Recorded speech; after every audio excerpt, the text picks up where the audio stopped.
Olá, pessoal! Hoje nós vamos falar sobre luto normal e luto complicado. E para definir se o processo de luto em uma pessoa está caminhando de forma satisfatória, discutem-se aí alguns conceitos, de luto normal e complicado.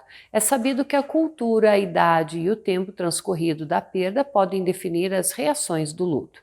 Também o contexto sociocultural e a forma que é conduzida a socialização para cada indivíduo influenciam a maneira como a morte é compreendida e vivida. As crianças, por exemplo, elas começam a lamentar a perda, observando os adultos que estão sofrendo. O processo do luto normal por um ente querido, portanto, implica na possibilidade que este aí, ocorra em um funcionamento integrado com a nova realidade que se apresenta, para que o enlutado possa, dar ali aquela continuidade à própria vida sem aquela pessoa querida. No luto, os recursos utilizados para lidar com a situação da perda são buscados na qualidade dos vínculos existentes anteriormente, em especial dos primeiros vínculos estabelecidos com os pais. E dessa forma, a vivência de vínculos suficientemente bons tornaria possível um luto elaborado, ainda que no contexto ali de perda de uma pessoa amada. Em contrapartida, quando não é possível conceber esse tipo de relação com a perda, o processo de luto ele desenvolve-se de modo bastante complicado, que se diferencia do considerado normal no que se refere aos sintomas e também à duração. Esses sintomas eles são apresentados de forma a percebermos as pessoas enlutadas como mais ansiosas ou até esquivas. Eles incluem a dificuldade de vivenciar emoções, de formar e de manter relacionamentos íntimos e também de reorganizar e investir no próprio mundo, podendo aí durar muito mais do que o necessário. O único critério aí válido para determinar que o pesar é patológico é a incapacidade da pessoa enlutada de enfrentar a vida, ok? Nós temos o próximo tema que é estágios e tarefas do luto. Pessoal, o luto não deve ser compreendido como uma união de sintomas que podem desaparecer em um determinado período, e sim como um processo em que uma sucessão de sintomas pode acontecer simultaneamente, sem que haja aí uma ordem sistematizada para isso, certo? Apesar de haver sintomas e episódios característicos no luto, não é possível estabelecer um processo que se desenvolva de forma universal.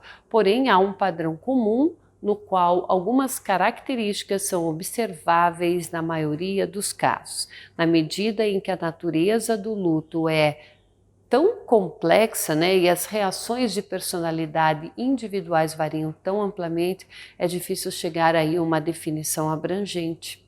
E para enfrentar então esse problema, têm sido feitas aí tentativas de dividir o processo de luto em fases observáveis, embora o número de fases e a ênfase dada a elas variem aí de acordo com os estudos. E para compreender então esse funcionamento do luto de diferentes estudos, referem-se a 4 fases que provavelmente são vividas aí pelas pessoas que perdem um ente querido. A primeira fase, pessoal, é a fase do choque, com duração de horas ou até semanas, podendo ser acompanhada aí de reações de desespero ou raiva.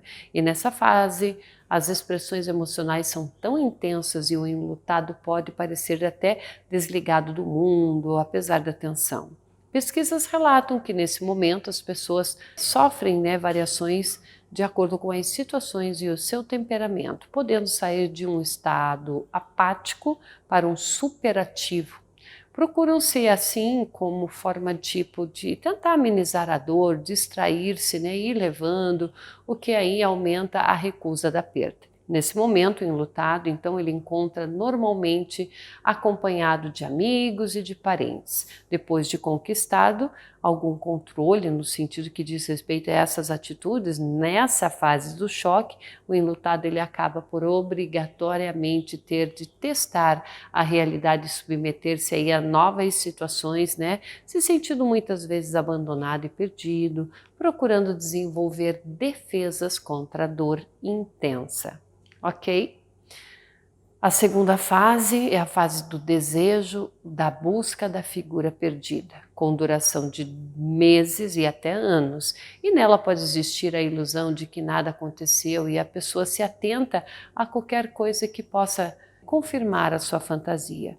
Ocorrem também episódios de raiva ao perceber que de fato houve uma perda, por sentir culpa pela morte do outro, pela frustração de uma busca inútil ou quando há o sentimento de que o morto não se cuidou, surgindo ali uma sensação de abandono.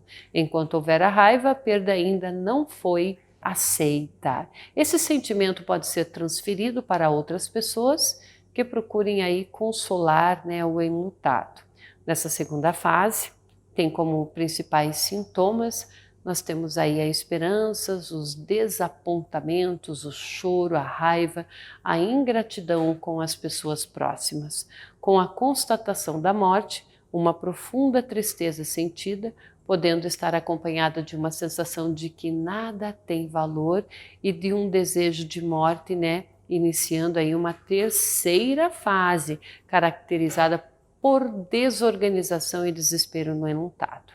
Assim, a tentativa de se reorganizar e continuar a vida inicia-se na quarta fase, em que se processa aí a aceitação da perda definitiva e a constatação de que uma nova vida precisa ser criada. Embora numa fase de aceitação, a saudade e a tristeza podem retornar quando o enlutado, por exemplo, precisa exercer a função do morto, o que torna o luto em um processo gradual e talvez nunca concluído. E em relação a esse processo de conclusão do luto, estudos relatam que, para o tempo de duração do luto, não há uma regra específica, sendo possível, entretanto, trabalhar com um parâmetro de 1 ano, né? Pois nesse momento ocorre aí um fenômeno chamado de reação de aniversário, em que o enlutado revive o ano em que passou e a dor que sentiu. Sendo assim, o tempo do luto é variável e o seu traço mais permanente é um sentimento de solidão.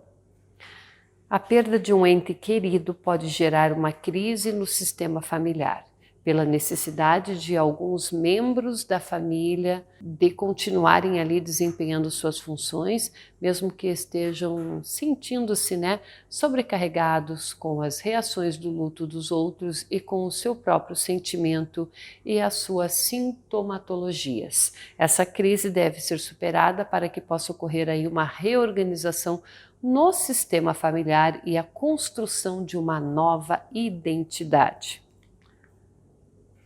Os problemas da família enlutada ao longo prazo referem-se aí ao ajustamento e às reações emocionais do luto. São decorrentes da incapacidade de cada membro da família de permanecer não reativo à intensidade de sentimento do sistema familiar e de poder comunicar o que estão sentindo aos outros, sem esperar que estes sejam influenciados pelos seus próprios sentimentos, temendo aí piorar a tristeza do familiar.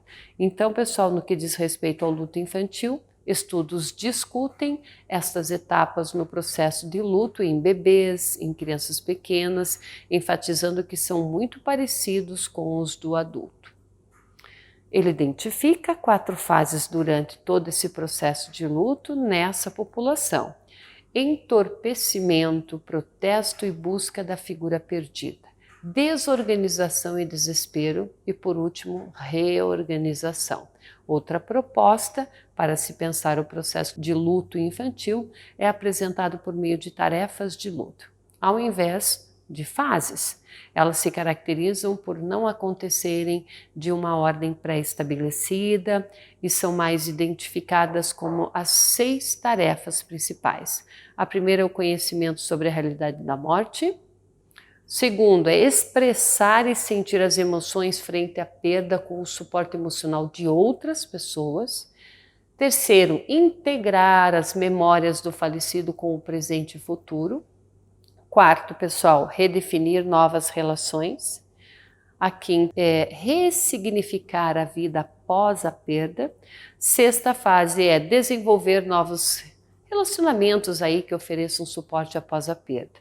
Estudos sugerem que algumas tarefas podem levar a uma reconciliação do enlutado com a vida, como aceitar a realidade da morte, experimentar por completo ali a dor e procurar se ajustar à vida sem o ente querido, integrar aspectos da pessoa amada em sua própria identidade, encontrar significado na perda e conseguir então iniciar novas relações. Compreende-se assim que o luto ocorrerá sempre em um tempo diferente de pessoa para pessoa, pois é então uma reação individual e também única. Gente, quando surgirem aí lembranças, da pessoa que se foi, a dor reaparecerá de acordo com a intensidade do relacionamento que havia entre o falecido e o enlutado, pois quanto maior a ligação entre eles, maior a sensação de vazio que o enlutado sentirá. Ok? Até mais, pessoal!